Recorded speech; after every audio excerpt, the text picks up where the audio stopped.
World cup में बांग्लादेश की तरफ से हुई कंट्रोवर्सी अभी भी थमने का नाम नहीं ले रही है। जैसा कि आप सबको पता है कि चीजें कहाँ से स्टार्ट हुई। बेसिकली आईपीएल में जो बीडिंग की गई वहां पे मुस्तफिजुर रहमान को केकेआर ने खरीदा था। लेकिन अभी बांग्लादेश में जो भी इंडियंस के साथ हुआ उसको लेकर थोड़ा यहाँ पर इनकी गवर्नमेंट ने, इंडिया ने बांग्लादेश प्लेयर्स को खेलने के लिए मना किया और केकेआर ने उनको वापस कर दिया कि भाई ठीक है, हम आपको नहीं खिला रहे हैं। और जो भी उन पे बोली वगैरह लगी थी वो सब मतलब कैंसिल कर दी गई। इसका डैमेज उन्हें इतना ज़्यादा लगा, बांग्लादेश को इस चीज़ का इतना बुरा लगा, उसके अगले दिन ही उन्होंने अनाउंस कर दिया था कि मतलब हमें जो इंडिया में सिक्योरिटी थ्रेड है, हम सिक्योरिटी रीजन की वजह से इंडिया नहीं आना चाहते। आईसीसी ने क्लियर कर दिया था कि भाई साहब आप खेलेंगे तो इंडिया में ही खेलेंगे, वरना तो आपको टूर्नामेंट से ही बाहर जाना पड़ेगा। और कुछ दिन का टाइम लेने के बाद बांग्लादेश ने डिसीजन ले लिया था ठीक है, हम टूर्नामेंट ही नहीं खेल रहे हैं। कोई बड़ी बात नहीं है, बांग्लादेश बाहर गई तो स्कॉटलैंड आ गई। स्कॉटलैंड के आने के बाद बहुत ज़्यादा कुछ चेंजेस नहीं था। लेकिन पाकिस्तान पाकिस्तान जो बांग्लादेश को स्टार्टिंग से सपोर्ट कर रहा था, उसके बाद उन्होंने कंटिन्यू कुछ ना कुछ बनाए रखा। आईसीसी ने फिलहाल आईसीसी ने उनको क्लियर धमकी दे दी थी कि भाई साहब अगर आप क्लियर नहीं करते हैं, आ रहे हैं या नहीं आ रहे हैं, तो हम कुछ और टीम, मतलब हम कुछ और ऑप्शन देखेंगे और इसके मतलब इसका परिणाम आपको झेलना पड़ेगा। आप एशिया कप का हिस्सा नहीं रहेंगे और जो भी फॉरेनर प्लेयर्स पीसीएल में खेलने के लिए आते हैं, पीएसएल में खेलने के लिए आते हैं, उनको एनओसी नहीं दिया जाएगा। कोई भी फॉरेनर प्लेयर आपके पास नहीं आएगा खेलने के लिए और आईसीसी के बड़े टूर्नामेंट से भी आपको बाहर कर दिया जाएगा। उसके तुरंत बाद मतलब शाम को ये न्यूज आती है, उसके नेक्स्ट मॉर्निंग ही पाकिस्तान स्क्वाड अनाउंस कर दिया जाता है। मतलब इनको धमकी दो तब जाकर ये हिलते हैं। उसके बाद इनका मोहसिन नकवी साहब का बयान आता है कि हमारे जो पीएम है, पीएम साहब बाहर हैं, कहीं गए होंगे भीख मांगने के लिए, जो कि उनकी आदत है। तो पीएम बाहर हैं, वो इस बात का फैसला लेंगे कि पाकिस्तान खेलने के लिए आ रहा है या नहीं आ रहा है। उसके लिए उन्होंने फिर हफ्ते भर का टाइम लिया। फ्राइडे को, मंडे को उनको ये कंफर्म करना था। अब कल जो इंडिया पाकिस्तान का मैच हुआ है अंडर 19 का, वहां पर इंडिया ने पाकिस्तान को फिर से हराया और सेमीफाइनल से बाहर कर दिया है। उसके तुरंत बाद फिर इनका अ, एक और ट्वीट आता है कल, जिसमें आई मतलब नकवी साहब ने ये क्लियर किया है कि हम T20 वर्ल्ड कप के लिए आ रहे हैं, लेकिन जो 15 तारीख को इंडिया पाकिस्तान का मैच है वो हम नहीं खेलेंगे।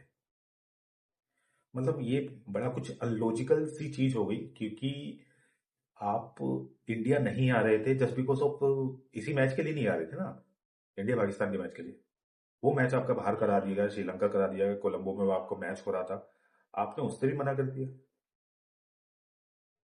चीजें थोड़ी समझ नहीं आ रही हैं और मुझे लगता है कि इसका खामियाजा भुगतना पड़ेगा पाकिस्तान को। अभी वर्ल्ड कप ऑलमोस्ट स्टार्ट होने वाला है, 5 दिन बाकी रह गए हैं। 7 तारीख से वर्ल्ड कप स्टार्ट हो जाएगा। इंडिया यूएसए का पहला मैच है और मुझे लगता है कि इसके बाद, वर्ल्ड कप के बाद, आईसीसी जरूर एक्शन लेगी पीसीबी पे।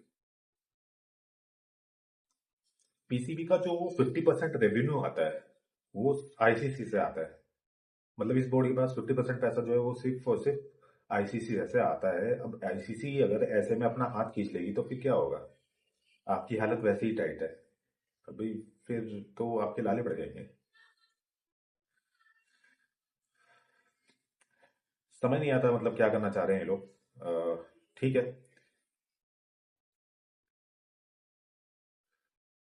उसी के बीच बांग्लादेश की भी कुछ ना कुछ हरकतें चलती रहती है। बांग्लादेश ने अभी एक टूर्नामेंट अपना अनाउंस कर दिया है कि 5, 7 और 9 तारीख को उनका एक टूर्नामेंट होगा। 3 टीम मिलकर ये मैच खेलेंगी, जैसे पीएसएल, आईपीएल, इस तरीके की चीज है, उसी तरीके से ऑलमोस्ट ये होगा। और वर्ल्ड कप के स्टार्टिंग में इन्होंने इसको डाला है, तो देखते हैं उनका कैसा रहता है। अब इंडिया को अगर पाकिस्तान के इस मैच में ना आने से क्या फर्क पड़ेगा? पाकिस्तान अगर इस मैच में नहीं आता है तो सीधा का सीधा नुकसान सिर्फ और सिर्फ पाकिस्तान को होगा, क्योंकि इस ग्रुप में अगर आप देखें, इस ग्रुप में इंडिया, पाकिस्तान, यूएसए, नामीबिया और नीदरलैंड है। अगर आप इंडिया से नहीं खेलते हैं तो आपके पास 3 मैच रह जाते हैं, यूएसए, नामीबिया और नीदरलैंड। और 2025 2024 के वर्ल्ड कप में हम ये चीज देख चुके हैं कि यूएसए ने पाकिस्तान को हराया था। तो अगर आपका मैच एक भी इधर उधर हो जाता है तो आप इस टूर्नामेंट से बाहर हो जाएंगे।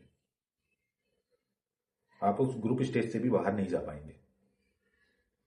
क्यों? क्योंकि रूल के मुताबिक अगर आप कोई मैच बायकॉट करते हैं तो आपका जो रन रेट है वो उसी के अकॉर्डिंग काउंट किया जाता है। आपका जो रन रेट हो गया, आपको जो पॉइंट्स मिलते हैं वो मतलब इस तरीके से कैलकुलेट होंगे कि इंडिया 0 रन, और उसके बाद जब आप फील्डिंग करने के लिए आते हैं, फील्डिंग करने के लिए भी वो आपको 0 पे ही काउंट किया जाएगा। तो मुझे लगता है आपका जो रन रेट है वो और ज्यादा माइनस में जाएगा, वो बहुत ज्यादा डेंट देने वाला है आपको। तो आपने अपने गड्ढे खुद ही खोले हैं। वो कहते हैं ना कि पैर पे कुल्हाड़ी मारना, इन लोगों की आदत बड़ी खराब है। इन लोगों ने पैर पे कुल्हाड़ी नहीं मारी है, इन्होंने सर दे के मारा है कुल्हाड़ी पे।